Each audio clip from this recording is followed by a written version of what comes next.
আমার ছেলে ফোন করে বলল, মা তুমি আর আমাদের বাসায় এসো না, রূপা ঠিক মতো নিজের মতো করে থাকতে পারে না, তোমার এই বাসায় আসা যাওয়া ওকে অস্বস্তিতে ফেলে। আমি খুব শান্ত গলায় শুধু বলেছিলাম, ঠিক আছে বাবা, আর কোনো দিন যাব না। ফোনটা কেটে যাওয়ার পর আর এক মুহূর্ত দেরি করিনি, মোবাইল ব্যাংকিং অ্যাপ খুলে 3 বছর ধরে চালু থাকা সেই অটো পেমেন্টটা বন্ধ করে দিলাম। প্রতি মাসে 7,500 টাকা। ওটা ছেলের ফ্ল্যাটের কিস্তি, যেটা আমি নিজের পেনশনে টাকা বাঁচিয়ে নিজের প্রয়োজন কমিয়ে কারো অজান্তেই দিয়ে আসছিলাম। মোবাইলের স্ক্রিন নিভে গেল, আর আমার ভেতরেও যেন একটা অধ্যায় শেষ হয়ে গেল। সেদিন বিকেলে পুরনো ঢাকার আমার ছোট্ট ফ্ল্যাটটা অস্বাভাবিক শান্ত ছিল। জানালার পাশে বসে আমি উলের সুতো দিয়ে একজোড়া ছোট্ট মোজা বুনছিলাম আসন্ন নাতি কিংবা নাতনির জন্য।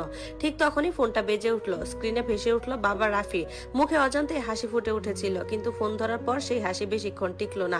ওপাশ থেকে ছেলের কণ্ঠ ভেসে এলো, গলায় এক ধরনের অস্থিরতা, মনে হলো কোথাও বাইরে বসে আছে। পেছনে মানুষের কথাবার্তার শব্দ শোনা যাচ্ছিল। সে বলল, মা একটা কথা ছিল।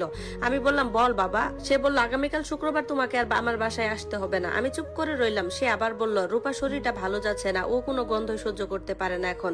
তুমি যে গ্রামের মুরগি হাঁস এসব রান্না করে নিয়ে আসো, ওর খুব সমস্যা হয়। আমি কিছু বললাম না।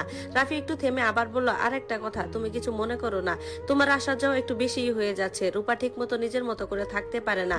নতুন সংসার, নতুন পরিবেশ, বুঝতেই তো পারো মা। আমার হাতে সুচটা থেমে গেল, উলের সুতো আঙ্গুলে জড়িয়ে রইল। এই ছেলেকে মানুষ করতে গিয়ে কত রাত না খেয়ে কেটেছে আমার।